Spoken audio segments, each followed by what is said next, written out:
Welcome to today's quick win. Knowing how to move someone out of your business with ease and grace is a critical capability to have. Some people can go for years or even decades before they're faced with this situation. What about you? Do you have someone in your business that's not quite working out? Is there one person seemingly causing all the problems? What about someone just not quite delivering what you need, no matter what you try? In today's episode, we explore effective ways to move an employee out of your business. Sometimes this needs to happen. What if I told you that everyone can be fired with ease and grace? Truly, everyone. After all, we are dealing with hearts and minds and always want to take the high road and do what's best for the employee, but never at the expense of yourself or your business. Although some situations may require tough love, it's what you do as a leader before, during, and after firing someone that will make the difference to the outcome. It doesn't always have to be a horrible experience. In this situation, you will require courage, but hey, you're a business owner. You're already courageous, right? Most business owners in this situation put the decision off until it's too late and their business is severely impacted by one or more disruptive staff members. And those watching this behaviour continue to lose faith in you as a leader. Today we look at how to move people out of your business so it is the best opportunity for a win-win for you and the employee. Get yourself comfy as we dive into today's quick win. Let's do it. Are you ready to work less, stress less, and make more money? I bet you're tired of working really hard, putting in crazy hours, and still not getting the results you know you deserve. How about we swap constant overwhelm for ease and grace and take your business to the next level? Imagine having absolute certainty with every decision you make. There's a way you can achieve it all without losing yourself. I'm Deb Field, quick win coach, business boss and keep it simple CEO. I've been successfully taking small, medium and large businesses to the next level for decades. Want to learn how? Go grab your favourite cuppa. I'm about to share powerful quick wins you can apply today. Let's create business magic with your heart at the centre of everything you do.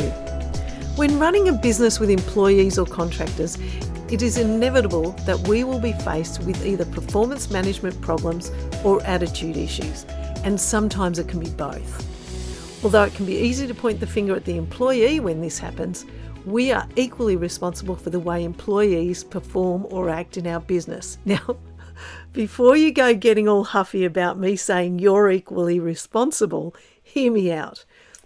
There are a lot of things we can do and have in place to prevent this situation happening in the first place. To give you an insight into what we'll be learning today, here are 3 scenarios where I was faced with firing employees. I was running a massive transformation program for a very large organisation, and I had a big team of professionals doing all the work. It was fantastic. But one of the guys, a younger guy, who I noticed early in the piece was falling asleep at his desk, gave me a little bit of concern. I kept an eye on him over the next week as far as his well-being, performance and engagement.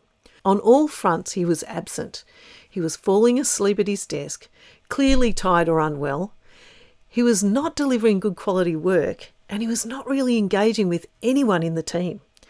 So I invited him for a coffee. Initially, he was a bit standoffish, so I continued to build rapport and connection. Eventually, he came round, and I asked him how he was enjoying the role. He said, "Oh, yeah, it's pretty good." And I said, "What do you love doing most? I mean, forget what we're doing now. What do you love doing the most, and what is your favourite thing to do for a job?" His eyes lit up and he said, "E-commerce."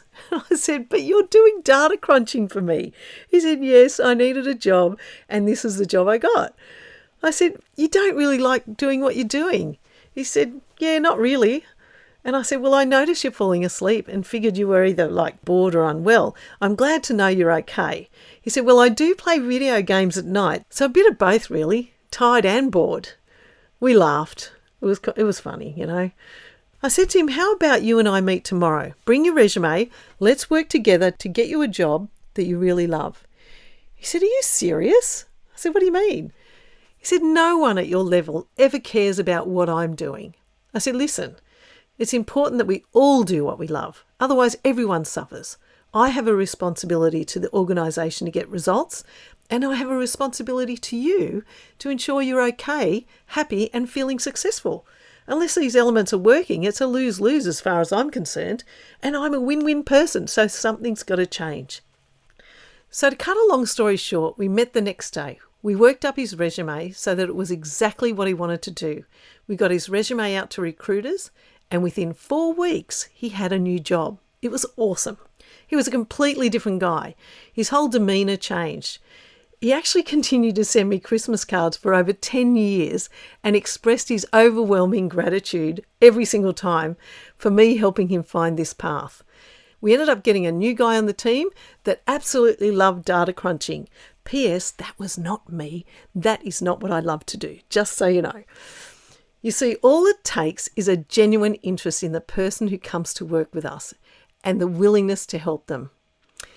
There could have been so many different outcomes here, all possible, but not many of them positive.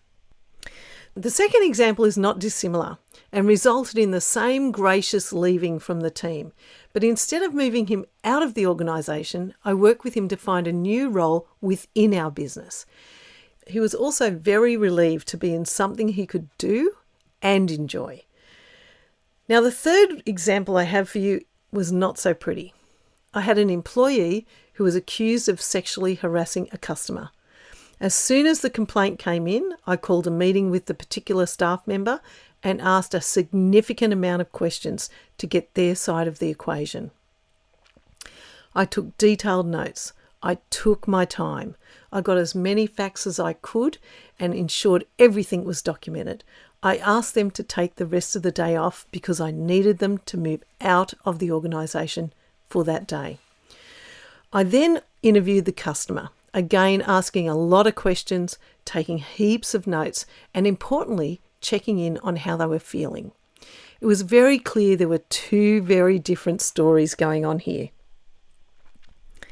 Without going into too much detail, I already had a lot of previous journal notes on this particular employee, including comments made to me, many of which I pulled him up on at the time because they were inappropriate comments that no one would tolerate these days. Here's the rub. You must document these small incidences, always, every time, not negotiable. Keep very good record keeping. Immediately after the customer interview, I put the employee on leave with pay until I had this fully reviewed. This gave me time, which is a leader's best asset. I then called in a HR consultant with investigations experience, and they conducted a full independent investigation. I was advised that with the customer evidence, including emails and phone calls, my evidence, which include my full tenure journal, plus the interview journal entries from this one occasion, he could be dismissed without recourse. This was clean, involved an independent professional, and was the right outcome, and hopefully a lesson for the employee. There are occasions when this type of separation is necessary. It is our duty of care to keep our employees and customers safe. On this occasion, that line was crossed and fast action was necessary to resolve the customer issue, uphold our business integrity, and to give a clear and strong message to the employee that his behaviour was unacceptable. Hopefully he reflected on his actions. Our role as leaders is to build a great team that does great work. They are in our care for 8 hours or more a day and under our watch while doing their work. It is our job to make sure their safety and well-being is always considered, they are experiencing a sense of success, and they have opportunities to grow personally and professionally. The critical message in all of these scenarios is that we need to be present to our leaders and employees in our business. So here are the 4 critical activities to support you if you ever need to move someone out of your business. Number 1, keep good records. I mean, it's obvious from that scenario, right? So important. Ensure both you and your leaders maintain excellent records of any performance, attitude, or policy-related issues. This is easily done with online documents for every one-on-one meeting, when you have to correct the employee or resolve an issue, when you provide feedback, or when you observe behaviour that is out of line. Always take journal notes with dates, times, quotes, observation and agreed actions. Always. Number 2, take immediate action. If you hear, witness or know of an issue, you must deal with it immediately. Your other team members will be watching, and what one is allowed to do, others will follow. Your actions will define where the line is for your business, and one of the key reasons businesses lose good people is when bad behaviour goes unchecked. When you take an action with an employee, remember what Stephen Covey said in the 7 Habits of Highly Effective People. Seek first to understand, then to be understood. Never make assumptions. Use coaching-style communication with the employee to find out what happened. Find the root cause that resulted in their behaviour. Is it something we as leaders could have prevented with training or better processes? Is there something the employee needs that cannot be met by the business? Are non-work related challenges impacting their well-being, or are they simply the wrong fit for the job? These type of interventions with an employee can be really insightful. You may discover gaps in your business, or you may discover the employee has challenges or motivational issues that they need your help with. Or you might discover that they're simply not a fit for your organisation because of either capability or attitude. Taking immediate action is critical to finding the root cause or to put a stop to the behaviour. Number 3, create options. Find the employee an alternative to their current role, either in or out of your business. You will know which direction you want to take them. As in the first 2 examples, you can see that my interest was them feeling successful in their role. My empathy and care for their well-being, growth and job satisfaction enabled me to move them out of the role with ease and grace. Both ended up a win-win. Work with your employee to find them something they would love and give them room to make the move. Do what you can to facilitate it, even if this requires a deadline. Number 4, seek independent advice. You don't have to do this on your own. In episode 15, I recommended you surround yourself with subject matter experts that you could call on if the need arises.